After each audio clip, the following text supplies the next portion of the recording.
Good evening, guys. So this is Joel from Welcome to the Overland Show. So in this broadcast, I'm going to talk about the good, the bad, and the ugly for the Toyota Land Cruiser. So we will talk about and see if the Toyota Land Cruiser is for you. So those are the things that we'll talk about. So if this is the first time you're joining us, and we haven't met before, I'm Joel Pedro. I'm the Chief Adventure Officer for Overland Kings, and we're a four-wheeled adventure outfitting shop specialized in bespoke overland rigs. So we help people prepare for the adventure lifestyle with their vehicles. So welcome to the Overland Show.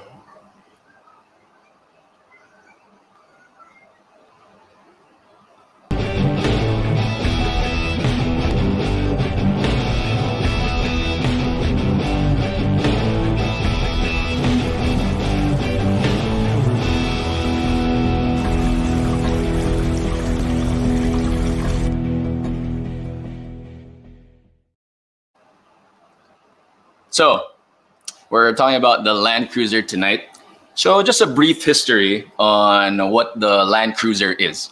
The Land Cruiser 70 series actually is close to my heart because it's actually started on the year that I was born. It was born in 1984, and the Land Cruiser 70 series was actually a car that replaced the FJ40.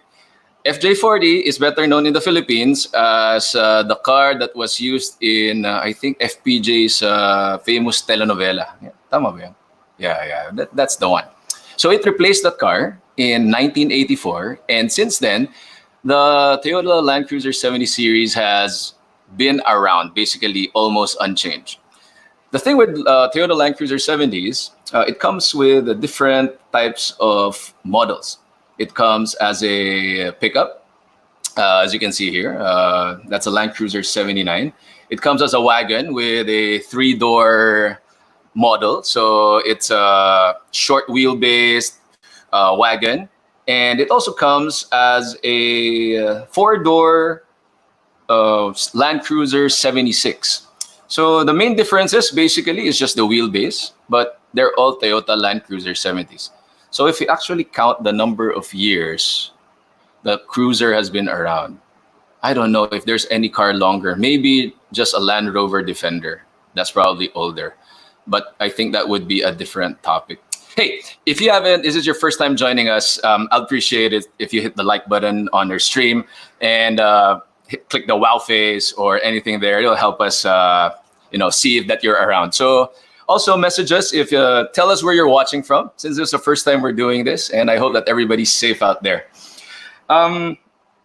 With the Overland Show, we were just thinking while on lockdown, paano ba tayo, or how do we give a little bit of entertainment, or how do we still be able to do overlanding even though we're on lockdown? And this is one of the things that I thought about and maybe we try to do. So bear with us as we try our pilot episode.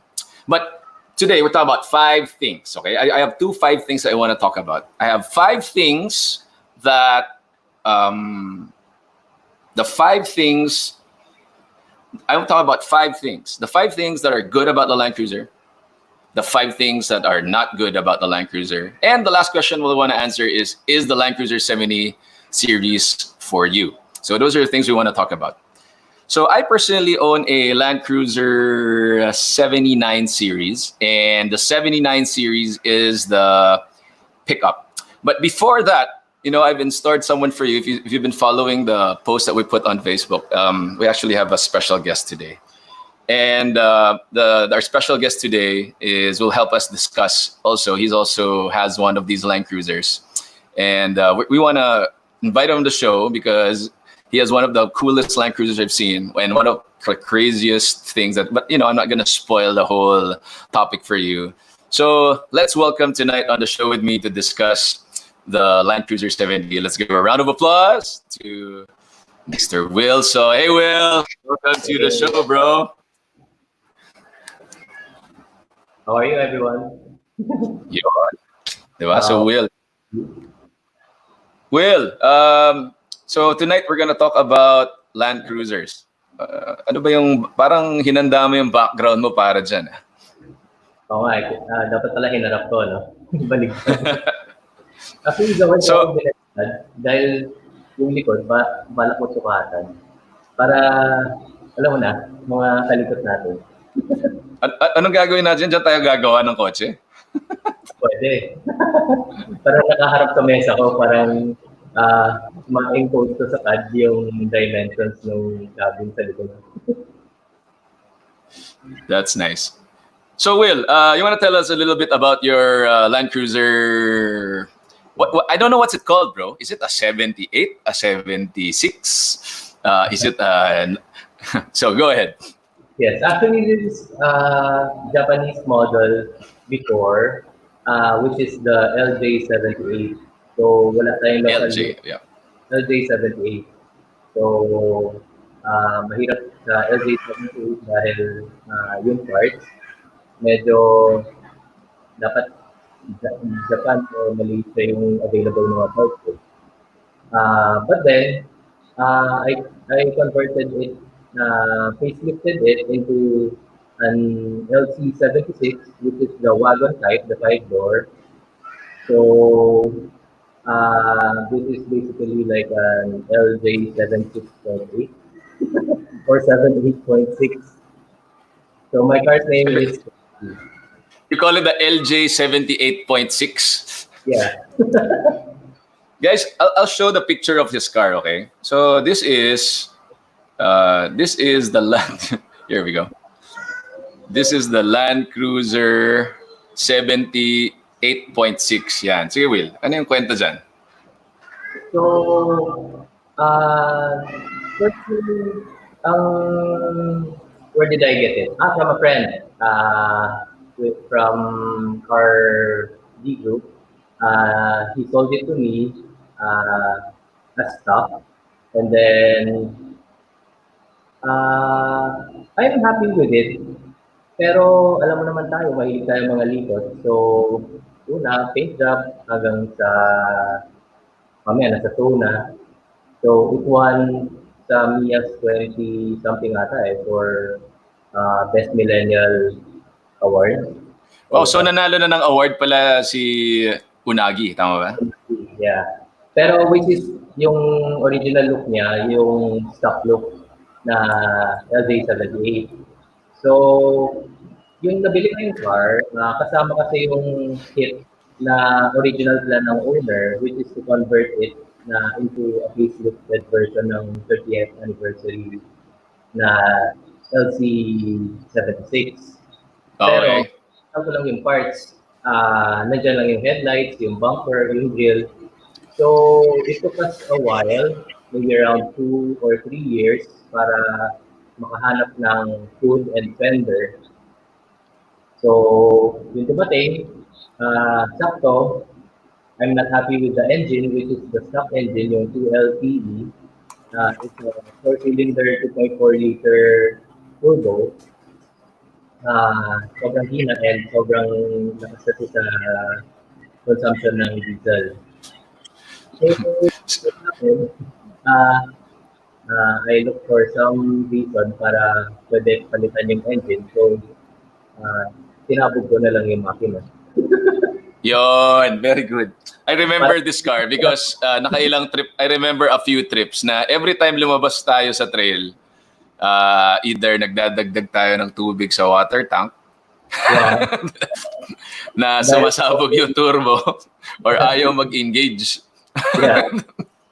Yan yung problem. So, I'm medyo sa performance, yung stock, I'm not happy with it. But, and then yun, yung gumawa ng car, which is also our friend, si Project O, si Kuya Olson, Yun. let me look for some parts. So, I researched what's the best engine for the 76. So, naisip ko parang orig talaga siya na stock na LC76, which is the 1HEV na 4.liter 6-cylinder engine, non-turbo. Nako, controversial yung sinabi mo. Kasi I have a lot of guys, when they talk about Land Cruiser 70s or 79 or 76 series, yung joke nila lagi sa akin, no, is, Joel, wala kasing hood scoop eh. Hood scoop. Apparently, mine, may hood scoop. So pag walang hood scoop, ano raw eh, baduy daw yung baduy raw, mahina daw. So yan yung lagi nilang kantsaw sa akin. By the way, just a quick show, no? This is how real seven ito yung totoong 76, diba? So on the left, the wagon is a 76, the one on the right is a 79. So guys, basically a difference between, well, tama, no? A difference between a 76 and 79 is the body type. Yes, So and the 78, which is the troop carrier. yes, and so there's a troop carrier. Troop carrier basically is a two-door version, three-door version, no rear doors, but very long in the back. So troop carrier. So, but the good thing with a troop carrier also, it can seat more people. That's what I understand. So, Will, we want to talk about. Let's compare notes. Let's go to what are the 5 things that we like about the LC70. How about you go with your list first, the 5 things, then I'll go with my list. Yeah, sure. First things first, I like the look. Kasi it's retro, very vintage, and napapalingon mga tao pag nakikita. Kasi parang naipit ka sa yung panahon natin. Actually, we're both born 1984. So, meron deep inside sa atin na hinahanap yung vintage or retro look. Alam mo talaga na 1984 yung alam mo ni-research ko lang yan saka ako nalaman the cruiser is 1984. It started sa 1984, which is the BJ70. Yung Okay. Mouse. Yeah, And the then, Mickey Mouse look. Ito started parang 1990s na ata. Right. Okay. So this So, is the lower version lang ng light duty version ng Land Cruiser, which is smaller lang ng konti yung axle and then more on the comfort side. So, which is the second thing I like is the comfort for the of the Land Cruiser na Prado, kasi it's a Prado, kasi it's coilover. coil spring sa likod, ano? Springs, yes. For lahat po naka-coils. So yung comfort, para kang nasa yate, talagang swabe. Nice. Because I have a Suzuki Jimny, 4 na muelle. Pagkatapos ng quote, ang sakit ng katawan ko, parang nag-workout lang. That's right. So comfort, ano pa yung isa unique look napapalingon, ano pa? The comfort. Third, the cabin space. Cabin space, okay. You can fit the family and then ang dami mong gears na pwedeng ikarga. Ewan ko napansin mo, no? I think yung one of the things I like about the 70 is the size of the 70 if you're in the Philippine setting. Because everybody's dream rig in the Philippines is the Land Cruiser 200, right? Basically, yun yung parang, without saying it, you wish you were trailing a LC 200, but that's controversial in itself because parang walang nag 200 mag-trail, bihira sa trail, no? Sayang eh. But I think the size of the 70, it's not too small, it's not a full-size big car, and especially the trails in the Philippines, what I realize is yung mga trail natin makitid eh. So pag yung kotse natin is too big, if the car is too big, when you go down, nagkakaroon ng bagong decals. Ano rin ako dyan, biktima ako nun. Biktima. Canopy.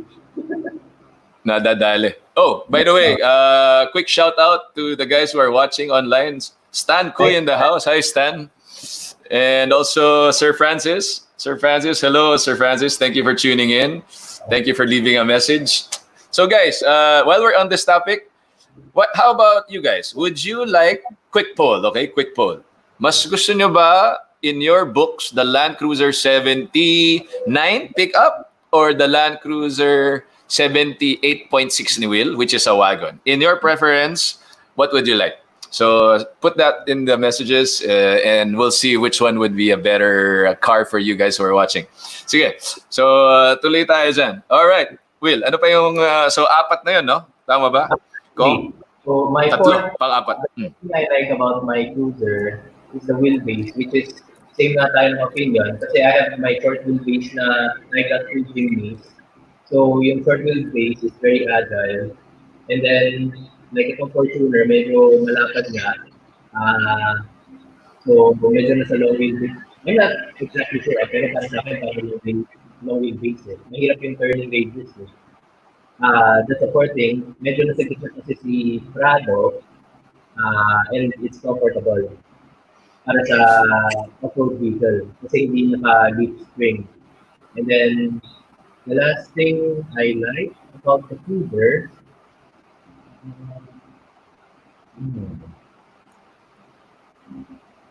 Nawala na yung like mo. naubos na. Naubos yung like. Mamaya punta tayo sa dislike. Marami rin yan, I'm sure. Gusto ko rin malaman yung dislike. Okay, quick on the comments. Let's see. Pick up or 5-door? Juancho's in the house using Aida's name. Sir, I can see that this is a family event, no? Lahat ng tao dito, mga friends natin. So, hi, Ayan. So, sabi ni Sir Anthony, neither of the two. Okay. Mahabang story yan. Okay, Sir Anton Cruz. Preference-wise, mas gusto ko ang wagon or the Troopy.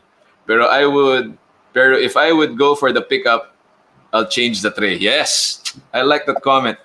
You know, the thing with changing trays, no, the trays, I think, in my opinion, I've seen this guys who in Australia changing their cruisers pickup Patriot, di ba? Super Tours. It elevates the tray. Wala yung wheel well, so you can load the full pallet or you can put a full flat canopy over the top, and you can go different ways. Right now in the Philippines, we don't have much of that, so that's our disadvantage. But mamaya tayo sa disadvantage. But yeah, I definitely, Sir Anton, I would also like the Troopy. I think the Troopy is perfect if you're two people, and then the whole back is just like your indoor camper. It gives you that inside feel. Yung di nagagawa sa 76 because kulang yung interior space. So, let me go through my list. So, those are the 5 things of So, the 5 things I like. Here we go. I actually wrote it down. The first thing I like with the Land Cruiser, I'm talking about the 79, okay? I have the 79 and the 76. I would have to agree that the old 78s come with a coil spring, so those are the most comfortable cruisers. My cruisers are 76 and 79, all with leaf springs, which is not comfortable at all. So for this particular instance, I'd like to focus on the 79. So this is let me just show a picture of my 79. So that's my 79, the black one. And this is my 76 and 79 before the transformation. Let's hide that for a second. So I think this was in Catanduanes. It used to be white. My 79 used to be white until Black Rhino decided that for Black Rhino to work, dapat black yung 79. So shout out to Justin and Black Rhino on dapat black daw. So okay. Shout out to Sir Terrence. Yon, thank you for joining us tonight. Mas comfortable ang waterbed. Actually, mas comfortable kahit anong kotse kaysa sa Land Cruiser. Sa Land Cruiser 79, kahit hindi waterbed, kahit na sofa bed, okay lang. Yeah, so let's go back to the cards. So this is my Land Cruiser 79. The first thing, okay, let's go to it. The first thing I like about the 79 is it is unique and cool. I think it's one of the most unique vehicles. Like you said, Will, no, pag dumaan ka sa people don't know what it is, like what in the world. But for the record, the Land Cruiser 79 has not been sold in the Philippines. So this is actually a gray market import. So it's not something that's readily available. I think it looks cool because it's timeless, and like I've said, it's been here since the 80s. So it's a timeless look. It's not something that's gonna expire for you. That's number one. Now number two that I like about the cruiser is its off-road off-road capability. Okay, marami tatawa sa picture na to kasi naka-winch daw. So, I've had a lot of fun with the 79 series, and the when I say off-road capability, part of the thing in the industry that makes a certain car more off-road more off-road ready, I think is the axles. No, one of the things is a solid axle. So the Land Cruiser 79s or the 70 series are one of the last remaining rigs or vehicles in the market that are running solid axles. So that's the ball in the front versus an IFS. So I think the only thing remaining in the market are the GU Patrols. The new Patrols are not. Even the new Land Cruisers are not. The Land Cruiser 70 and the Jimny. Those are probably the top 3 cars that are available in the market that are solid axles. So I think that's number 2. Number 3, I think I want to tackle a little bit, this is the Overland show. I want to tackle a little bit of Overland setup. And if you look at Will's car, si Unagi, and my rig, I have no name. Will, ano ba na name ko sa rig ko?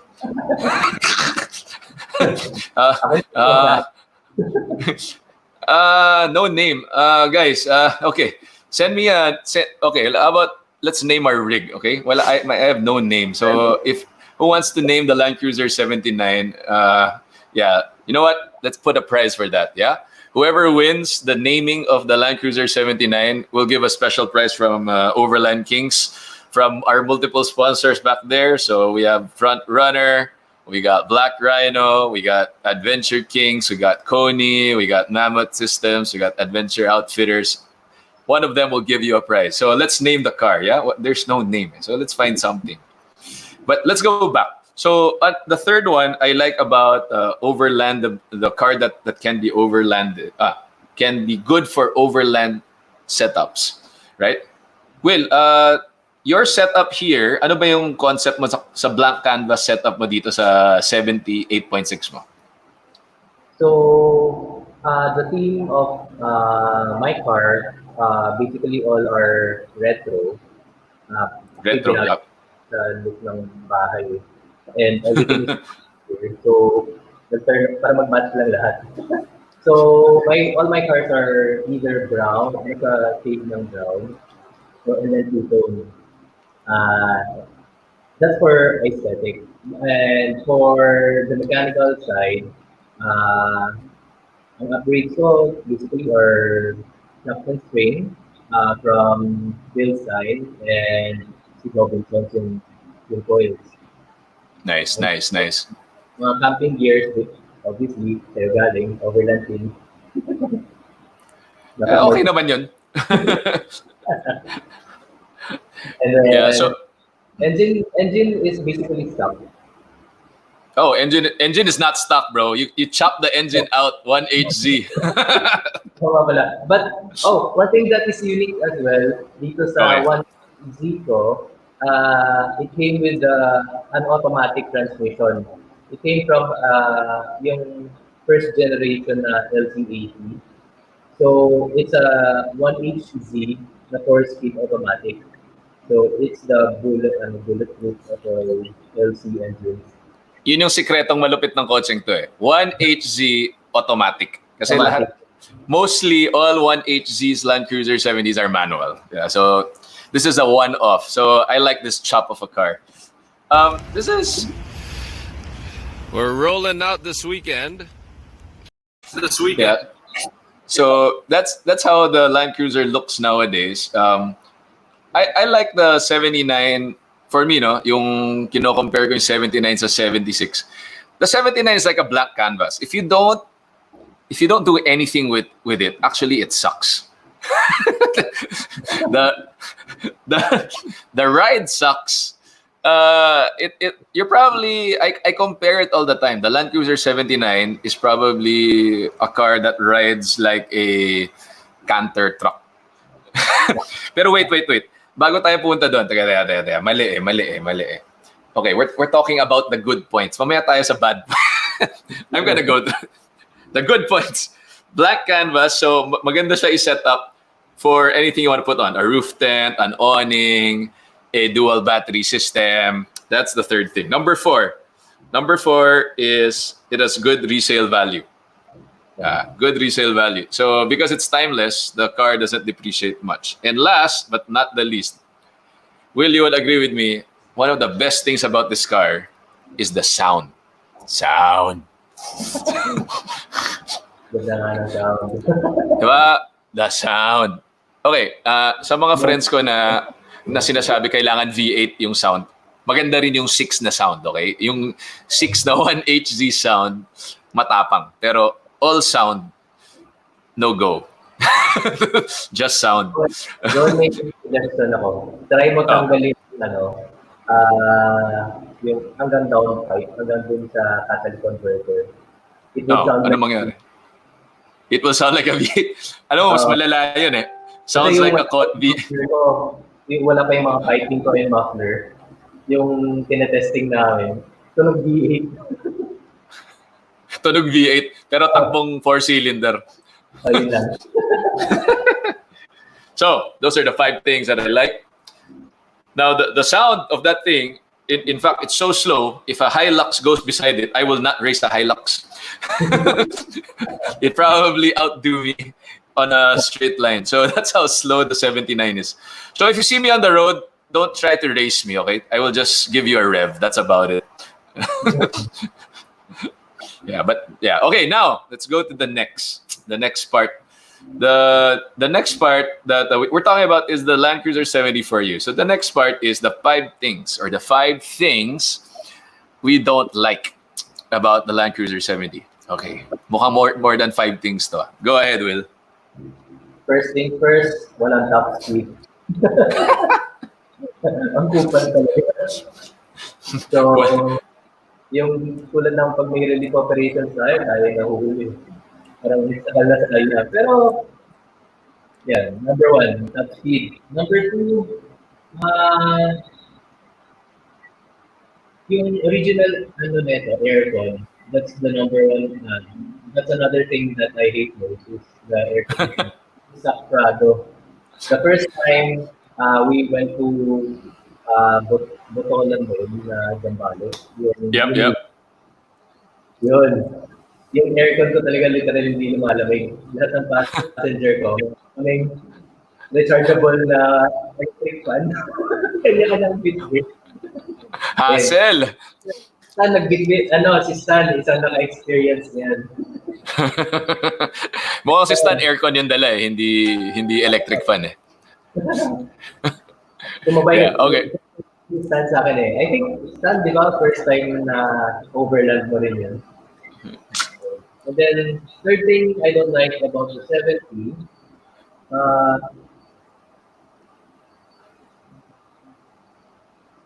wala pa naman. Yun lang. Oh. So, dahil wala nang left-hand drive na version na ito, so everything is converted. So, lahat ng pyesa medyo abnormal. Even the seating, weird ng position. So, wala na things. Okay, that's for the converted. Yeah. Pero I haven't had that problem with 79 in terms of positioning as a original left. Number 4, which is mga aftermarket parts or mga mechanical parts. So, since it's right-hand drive that is converted to a left-hand, yun, ang dami rin, ang hirap mag-source ng parts. Hard to source parts, okay. And match na from LC80, iba-iba na eh. So, it's a Frankenstein. But looks that's the challenge of customization. Pero pag mahal mo naman, yung si Will, yung kotse niya, the name is Unagi, right? All his cars are Japanese food. So, pag love mo naman yung kotse mo, walang problem yun. Itong Fortuner, si Ikura. And then, Ikura. Kasi bilog siya. So, alam mo yung salmon roll, Ikura. Sarap. Bro, wag mo akong ganyanin. Naka-lockdown tayo. Medyo gutom ako eh. Uy, may sponsor ako. Si Juancho, Will, dalhin mo sa akin Red Juancho. Gawin kong dual. Huwag kang mag-alala, nakadual na. Okay na yan, dati lang hindi. Oh, by the way, guys, so if you just if you just joined us on the show tonight, this is the Overland Show, and we're discussing whether or not the Land Cruiser 70 is good for you. And we just finished recapping the 5 things the 5 things we like, which are primarily being unique, off-road capable, it's a good blank canvas, it has good resale value, and we love the sound, right? So far we have that. And right now we're talking about the 5 things we don't like. So if you're just tuned in right now, why don't you hit on the messages or a like button or the wow face if you like this video that we're doing, and suggest things that, how about message something. And by the way, we have a poll going on. The poll is, what should we name the Land Cruiser 70? So lagay natin to. What should we name? We name the Overland Kings Land Cruiser. Yeah, so that's the poll question for the night. What should we name the Overland Kings Land Cruiser 79? So we don't have a name for the car, no? Nainggit ako sa name ni Unagi. Pero alam mo, sino yung balak ko sanang i-name? Galing sa ano bro, yung sa Money Heist. si The Professor. I want to name Arturo. Sino? Si Arturo. Si Arturo. Pwede. Sa lahat ng character, bro, si Arturo yung naisip mo. Kasi pwedeng okay, pwedeng hindi. Pwede naman si Tokyo or si sino yung boyfriend ni Tokyo? Kalimutan ko Ano pangalan? Gorgonio. Gorgonio? What name is Berlin? Okay. Yeah. I'm named from Wancho. Name the car Stan. Ayos. Yeah, so that's our poll for that. So, tuloy tayo. Will, tapos ka na sa things that you don't like, right? I have one more. One more. Go. Okay, nawala ko dito. Kanina naalala ko na nawala Sige, go ka na. Go. Kung naalala ko. Pag naalala mo. Sige, so we're talking about the 5 things we don't like about the Land Cruiser 79. Okay, let me go. Number 1, it's expensive, especially the V8. It's so expensive, and number 1. Number 2, wait, how expensive is a cruiser? I think right now for the gray market model, a brand new one will set you back 4.8 to 5.2 million, depending on model. For a manual transmission, that's V8 and has nothing, basically. Number 1. Number 2, what I don't like, cramped interior. Pickups are cramped, but after riding a 79 for a while, for doing overland trips, you ride a Hilux or a Strada or any dual cabs, para ang laki. I don't understand bakit ang liit ng rear seat ng dual cab pickup na 79. Number 3. Okay, you find this funny. It has 1 cup holder. 1. Okay? Toyota, I don't understand why you put 1 cup holder into a Land Cruiser 79. All right? So there's just one. If you know what I'm talking about, there's a stick shift and there's just 1 cup holder which is placed unusually low, and pag meron ka nakasaksak na 12-volt accessory, tatama pa yung cup na yun pag malaki yung cup. So 1 cup holder na yun. There are no side pockets, and there's basically a lack of cubby holes. That's number 3. Number 4, I already mentioned it, bumpy ride. If you buy a Land Cruiser 79 and if you're thinking about it, remember this. It's cool, it's unique, it's a nice engine sound, but the ride is horrible. Okay? This is from experience. The first time I bought it, I couldn't take driving it from Parañaque to Makati. So, but of course, there's always workarounds, and this is where I do my shameless plug. It's plugged in with a Koni, and Koni suspension raid, and made tremendous difference. By the way, While on the right topic of ride, yesterday I appreciate the message. Someone messaged our page and wanted to talk about the question of whether or not to install a parabolic spring versus the regular load spring of a Land Cruiser 79. So I'm going to quickly touch on that right now, so that because this guy sent in a nice question, and I'd like to appreciate that and give a shout out to that for messaging and commenting. So thank you for that question. So I'm going to quickly put that on my take on that. A parabolic spring is basically versus the regular leaf spring is basically for the 79 just 3 layers. So what that does is the parabolic spring in a nutshell is simpler or nicer. It will improve your ride, but it will decrease the load capacity of your 79. I've researched a few on. I personally haven't installed a parabolic spring on my car, but I've reduced a load spring.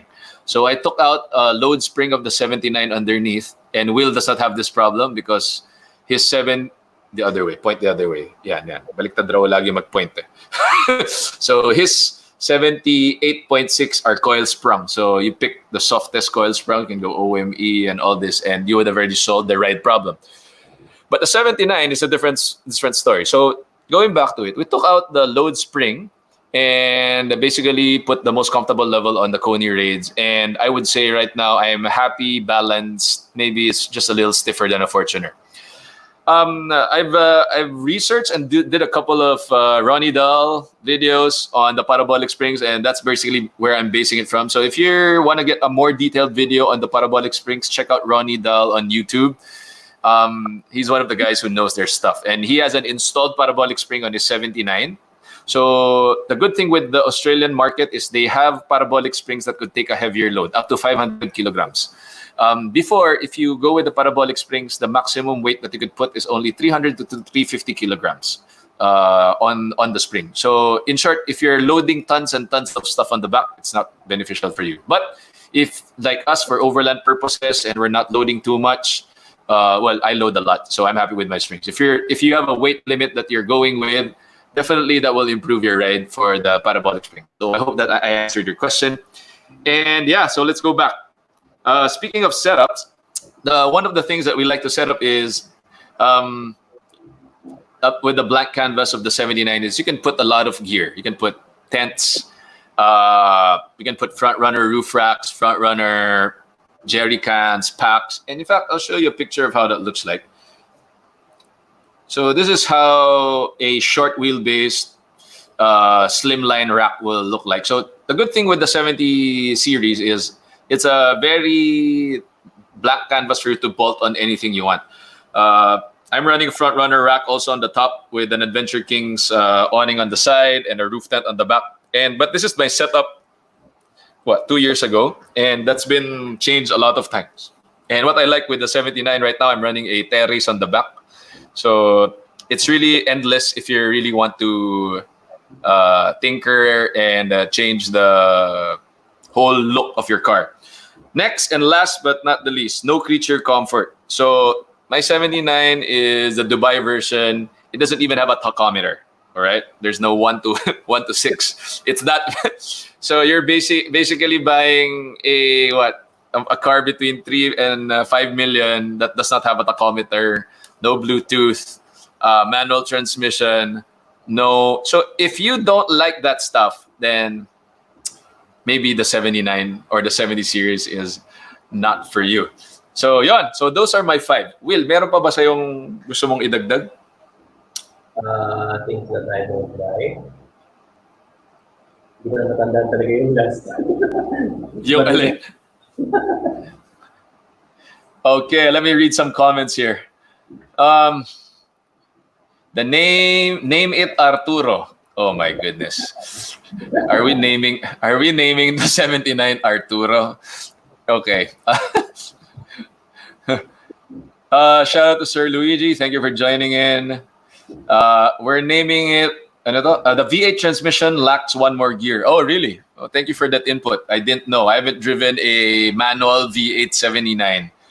So I guess 5-speed lang. Sir Luigi, I don't know. If the 79 V8 still 5-speed, I think it is, no? Hindi siya 6-speed, no? Well, we'll see in the comments. Let us know. So if wala ngang 6-speed, then probably it's running a very high RPM because the LC200 on the VDJ V8s are running with an automatic transmission that's, if I'm not mistaken, the 200 is a 6-speed on an automatic. Yeah. So thank you for your comments down there. So yeah. So now the final question before we close this stream tonight is the Land Cruiser 70 series for you? Ano, Will? Anong masasabi mo sa mga taong thinking about a Land Cruiser 70? Para sa kanila ba to o hindi? Mostly, if you're a seeker of comfort, that's definitely not for you. And so kasi, if nanghihinayang ka sa sira and sa replacements, so actually, hindi eh. Kasi it's basically not that bad yung mga replacement parts compared to other vehicles. Actually, depende, no? Depende kung anong model. And depends din kung what parts din you are you changing. But if we're pertaining to generally Toyotas, mura kasi mga replacement parts ng mga Toyotas.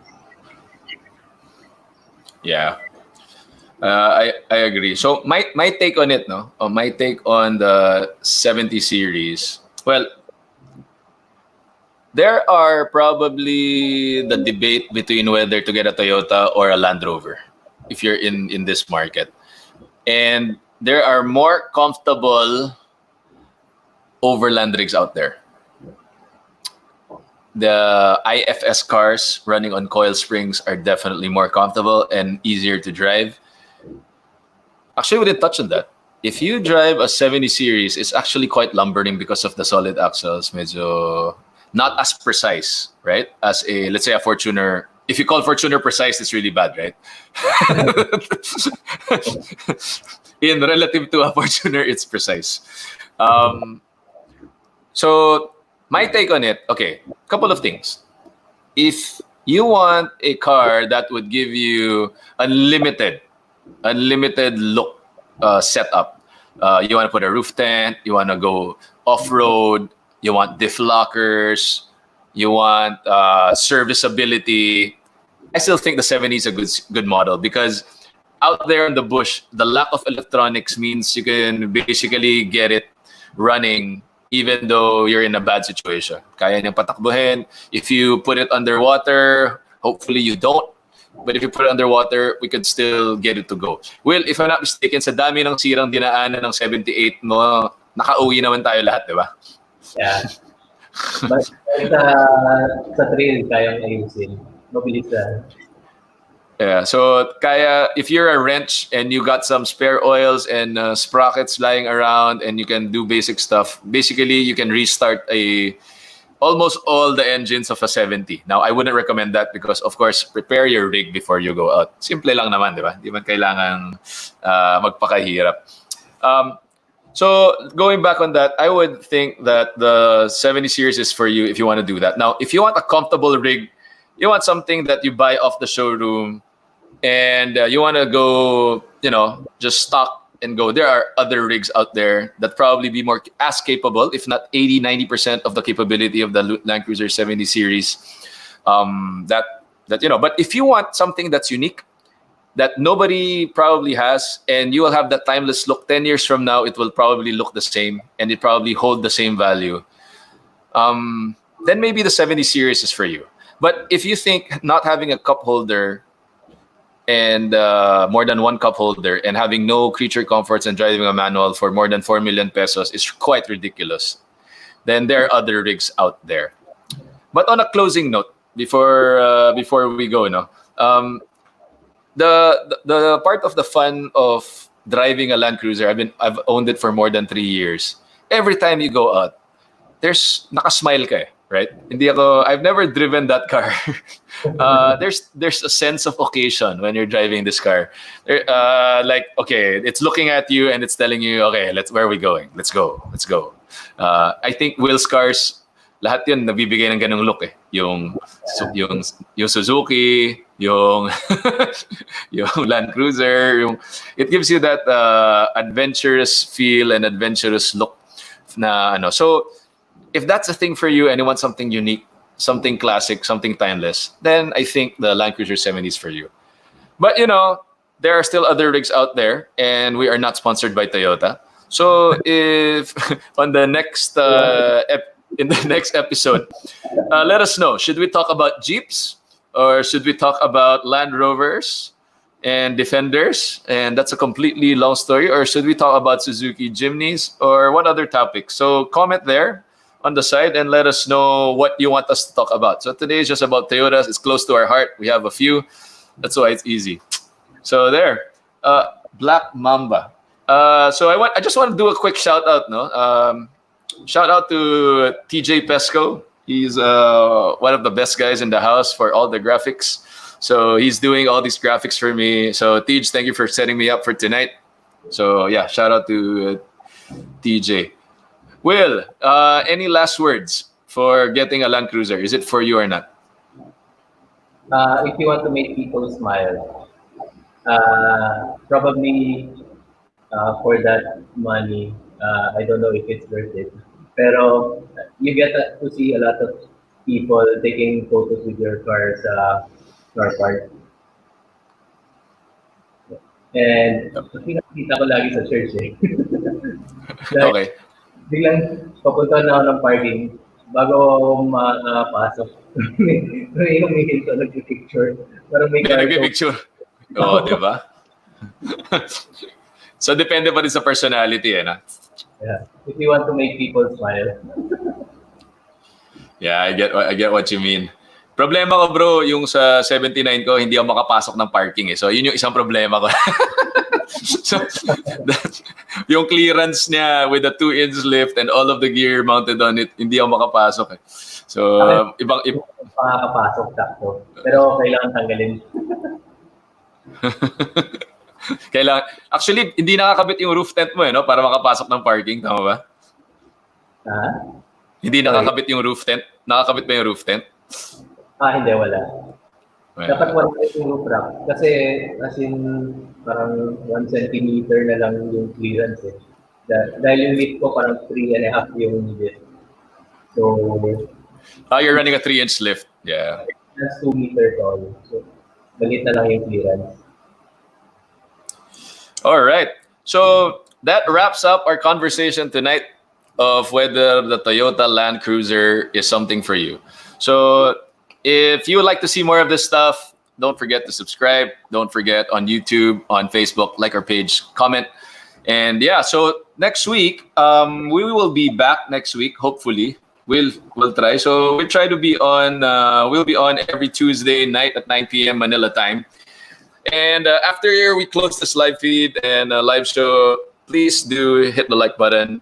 Check out our FB page in Overland Kings and check out our YouTube page at also our YouTube channel on also at Overland Kings. And if you'd like to buy any of the stuff that we've talked about, maybe for suspensions, for all of this stuff, you can check out our website. It's ticking down there. It's called overlandkingsph.com. So Will, I'd just like to thank you for guesting with us tonight to share your unagi with us and all the rigs that setup that you've done. It's a fun time chatting with you. Alam ko laging bitin yung ganito pero ayoko kasi maging dragging di ba? Dapat short and sweet. Ano yan?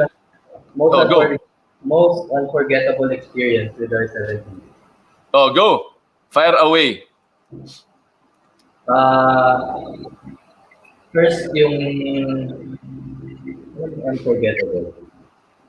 Actually, sa lahat ng kotse ko, ito yung hindi nababalaho. Kahit nalulid na sa river crossing, nakakayod pa rin. So, hindi nababalahaw. I can't say the same with my car. Lagi ako nababalahaw. May, the other 79 come with stock lockers? Mine does not. So the other models of the 79 comes. The V8 comes with the stock lockers. The 76 has lockers. This one has stock na rear lockers. So, kahit rear lang, very capable. Yung Yeah. CE na version, which is kay Juancho, yan yung may front and wheel. Cool. So, So, hindi na sa stock. Oh, hindi pahabol talaga. practical experience with the 70. Cool. All right. Oh, quick shout out. Yes, Sino ba Joel. nandito? Quick shout out to Mike Bondok. Oh, nice. Thanks for joining us, bro. They will. How about your unforgettable experience with your 70? I have too many experiences. I think one of the craziest is probably the what do you call it? This one, no? I showed it a while ago. Ito ba yun? Pag tumatawid. Tingnan nga natin.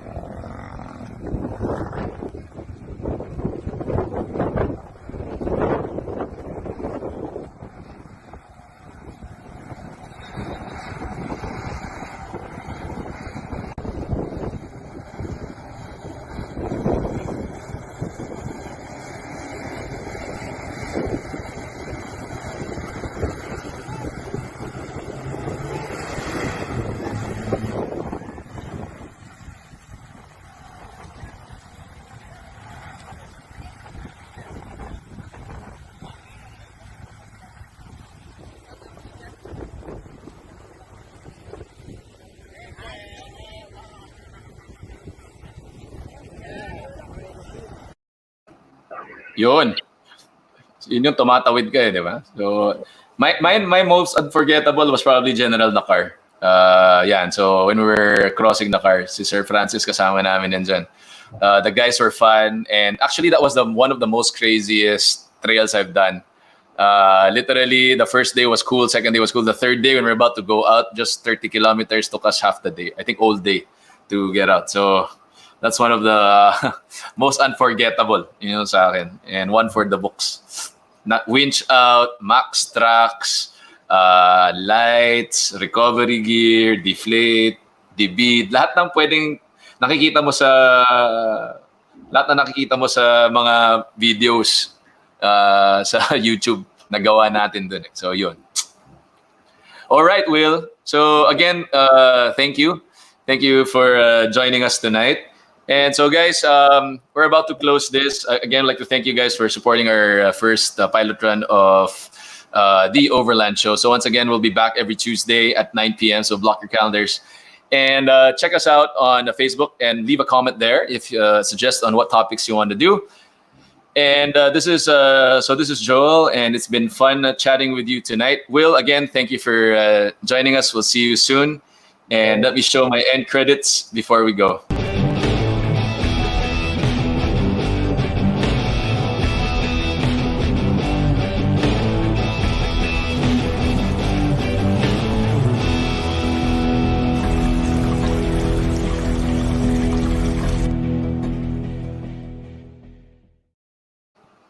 All right. So thank you guys, and we'll see you soon. Will, thank you. So again, we still have a poll, all right? We're still looking for the name for the Land Cruiser 79. We'll catch you offline.